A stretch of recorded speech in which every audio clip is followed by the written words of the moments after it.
And welcome to Utah Families. I'm your host, Rebecca Cressman. Always a delight to talk about the different issues and opportunities for Utah families, and in particular, literacy and reading and writing. And I have an opportunity to introduce to you three incredible women who are making a difference in teenagers' lives, helping them see the creativity within them with a teen author boot camp. Jo Schaefer is with us. She's coordinating and I guess the idea creator of the teen author boot camp. Welcome to the program, Jo. Thanks, Rebecca. And we have Kristen Chandler. She's already a published author. I love the title of your book, Kristen, Wolves, Boys, and Other Things That May Kill Me. Thank you. We'll be talking a little bit about that and the imagination she draws upon as she writes. Lois Brown is with us, too. She's a published author as well and a member of a writers group called Writers Cubed. Lois, thanks for being here. Good to be here. Okay, Writers Cube. First off, tell me a little bit about that writers group. Well, a bunch of us took a community class about 2.5 years ago. Just in our little community, got together. After the class, we thought it would be fun to continue learning and growing together, and it's turned into a wonderful relationship. It's really been an exciting thing to have friends who are interested in what you like. Sometimes our husbands and spouses, children get sick of our ramblings, and so there's about 9 of us, to have us all interested in the same stuff. You can ramble for as long as you want. And they're interested. And okay, so this was a community class that was designed for individuals who wanted to write but needed to know the basics on how to kind of get through the published world. Exactly. And how to finish a novel. So many of us start novels. We think we have a great idea. We write our first chapter. We even know the ending, but the middle just about kills us, and so we quit. And the writing class was great because it told us the nuts and bolts to get through that middle section and to get to the end. And were you writing your book that you've published during that time period, or had you already published your book? I had already published my book. It was a nonfiction book. I graduated in journalism, and I had done journalism for probably 15 years. Was really sick of it. Wanted to move into creative writing. Yeah, exactly. Sure. So I had not written I had started a novel, but had not finished it yet. I think that's great because that gives us an idea of just how diverse a writers group can be. Now, Jo, that's where you met Lois, right? Yes. The woman that you ramble about your story. And you are in the middle of a novel, correct? Yeah, I'm currently having my YA novel edited with a freelance editor, and it's going really well. And how long have you been working on this book? Gosh, I started it before I met the writers group, but it was really so about 3 years ago or 4 years ago, but it was the writers group that helped me push through that middle she was talking about and get it actually finished. Okay. Now, so then your experience in the writers group got you thinking about how if there's these many stories within grown women, there's got to be these kind of stories within teenagers as well? Oh, absolutely. Most of us have been writers our whole lives. It's something that interested us when we were teenagers. And I know I was always writing something. And I always thought, we were thinking how cool it would be if you were taken seriously when you were that age and somebody taught us those things that we're just learning now. What if we had learned that as a teenager? And I think that would have put us ahead of the game a little bit if we had had those tools. All right. So you're creating the Teen Author Boot Camp, and describe that for me.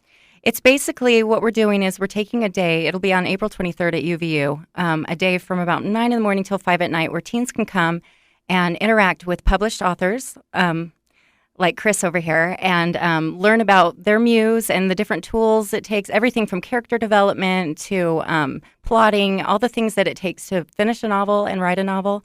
And we've got a great group of authors that are going to be coming and sharing that information. So it's kind of a win-win because the kids are getting to interact with the people who write the books that they're reading, and the authors have the opportunity to interact with their target audience. Oh, I love that. Okay, so that brings us right back to you again. Chris, we'll call you Kristen Chandler, the author of Wolves, Boys, and Other Things That May Kill Me. First of all, where did you get that title?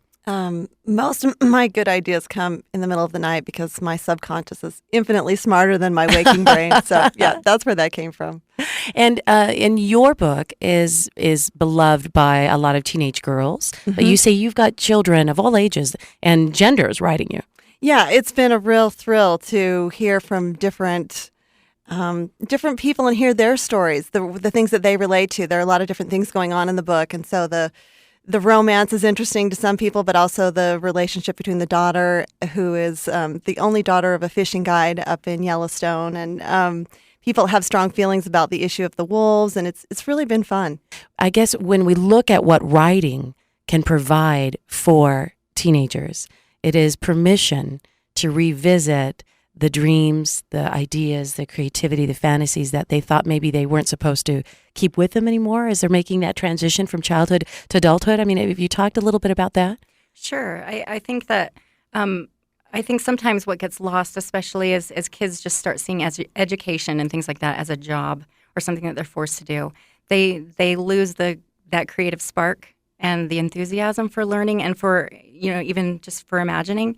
And and I think when you write, if you really get into it, there's no way you can't sort of take a journey in your mind, and it kind of reawakens feelings, and you can go places that you normally wouldn't be able to go, and experience things that you normally wouldn't be able to experience. And I think that's important for their character, but also it's important for their education as well. Now, Lois, this is interesting. I wanted to get your take on that. Well, I was just going to mention a real life example. The Outsiders, S.E. Hinton, huge seller, phenomenal, still required in most high schools. Yes, they're still reading today. that in 8th grade. Written by a teenager.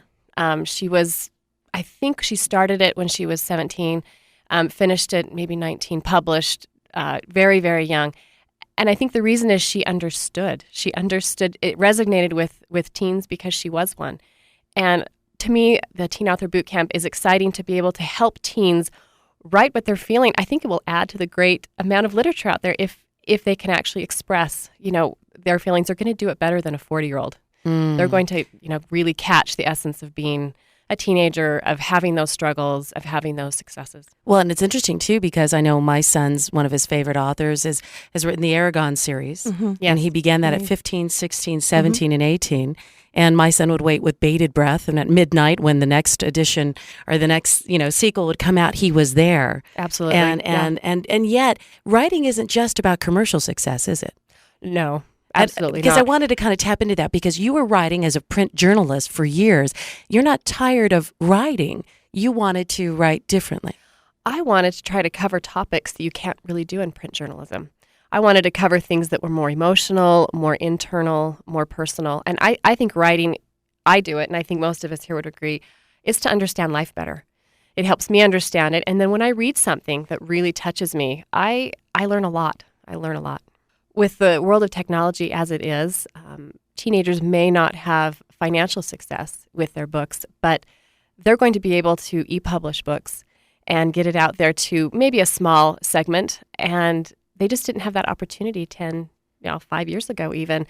They can get online, publish their book for free through there's several different websites that do that. And, friends, family, others can get on and read their stuff. And eventually it may go somewhere. But there is an opportunity, even for those of us who don't end up with a major publishing contract, to have our work shared. Well, that's great. Okay, so the Teen Author Bootcamp, we have a chance to attend a class with Chris Chandler. And what will you be talking about in general with the teenagers? I'll be talking about dialogue. So The dialogue, how to accurately or...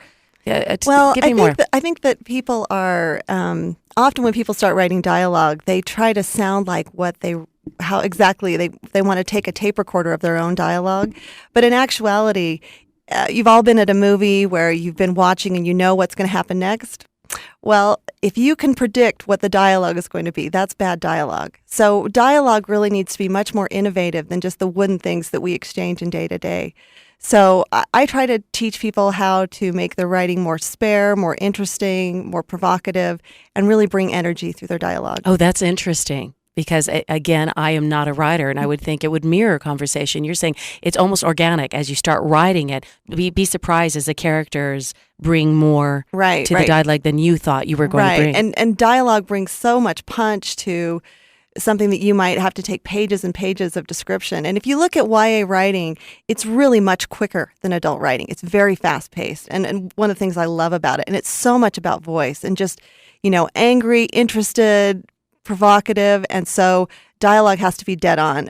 A teenager can read something, and if it's wooden dialogue, they hear that and they put the book down. Oh, that is very interesting. So there are, obviously, there are different voices and different phases in our life. So adults will wade through a lot more of the historical content, setup, and youth are looking for typically for the voices. The voices, absolutely. The character identification. Interesting. Okay, one of the workshops, opportunity to meet Chris Chandler. And tell me some more. What else is happening at the boot camp? Our keynote speaker for the boot camp is Kirsten White, and she's a bestseller. Her book is called Paranormalcy. and it's doing really well right now. Paranormalcy. Yes. Okay. And we're really lucky to have her coming to be with us. And we also have Matthew Kirby, who wrote The Clockwork 3. We have Frank Cole, who wrote Hash Brown Winters, Jeff Savage of Far World, Elena Johnson, whose first book is coming out. It's called Possession. It's coming out in July. And she's excellent. She's amazing. And we actually met her at the LDS Storymakers Conference, and she was presenting a class there. And Sydney Salter, who wrote My Big Nose and Other Natural Disasters. So, okay, that's a concept that every teenager can identify with, right? Yeah. So an opportunity for each of these authors, are they all addressing different elements of writing? For example, Chris was talking about dialogue. What elements of writing will these authors be addressing? They're all addressing something different. I know Elena's doing one on outlining, and her take on it is doing it the rebel way, because she said there was nothing worse and nothing killed her creativity more than in school when they said, this is the way you have to do it. You have to outline it like this. You have to do it like this. And she says, I've written a book and it's being published and I didn't do it that way, and I'm going to tell them how I did it. And so she's I think she'll be extremely relatable to teens because she's kind of a rebel, and she's super creative and very snarky and fun. Okay, go ahead, Liz. Well, we've also got some classes. Frank Cole, his is actually a middle grade book, Hash Brown Winters, and he has a presentation on imagination, how to tap into that. And he talks with kids about this a lot. I believe he's also, another one actually, Matthew Kirby, The Clockwork 3. He's a school counselor. And so his books kind of go into some of the things that, even though they're fantasy books, they go into some of the issues that he's seen, kids face. Teen Author Boot Camp, and we've got a few more minutes with our guest tonight in our Utah Families program. We have Kristen Chandler. We just heard from her. She's the author of Wolves, Boys, and Other Things That May Kill Me, which is the name of her book, but she's also going to be giving a workshop at the Teen Author Boot Camp at UVU, and you said it was April 23rd? That's right. And how do we enroll to the Teen Author Boot Camp? And since we've been talking about, Lois, your foray into reading teen novels, is it appropriate for adults to enroll as well and have the chance to listen to Kristen and all these other authors? This boot camp is specifically for 13 through 19. So we're keeping it for the kids. So you're going to card us. Yep. Show me some ID, Rebecca. So we're keeping it for the kids, and we're going to be, if you want to get it enrolled or enlisted, because it's a boot camp, then you either go to the UVU site or you can find it on writerscubed.com, which is our writers group webpage, and look under events, and it has a link, and it also describes what you're getting into. Now, is it a cost or approximately what is the registration? Yeah, we kept it as low as possible because we do have to pay for some travel of some of the authors. I think we have it down to is it 39? It's 39 before April 39 if you enroll before the April 9th. April 9th, and afterwards it goes up $10 to $49. So we kept costs down. It includes the whole day of all the classes plus lunch. Wow. We'll be handing out books, prizes. Everyone's going to come home with a backpack full of stuff. Oh, and a bottomless soda. Okay, Lois, will you tell us about the bottomless soda mug? I don't know the exact details, but I do know UVU, I think they must do this for teen conferences, but the teens get a mug of some sort, and there will be all sorts of soda available. And my daughter, who's 14, she said, well, I want to go just for that. Okay, so you get the soda mug for the kids who are listening right now. You also get the backpack full of books, opportunities to meet the authors, hands-on information, and maybe even more importantly, inspiration and motivation. And in terms of, have you learned, Joe, I guess since you're the next up to be getting published for the first time, have you learned more of the mechanics of publishing versus e-publishing?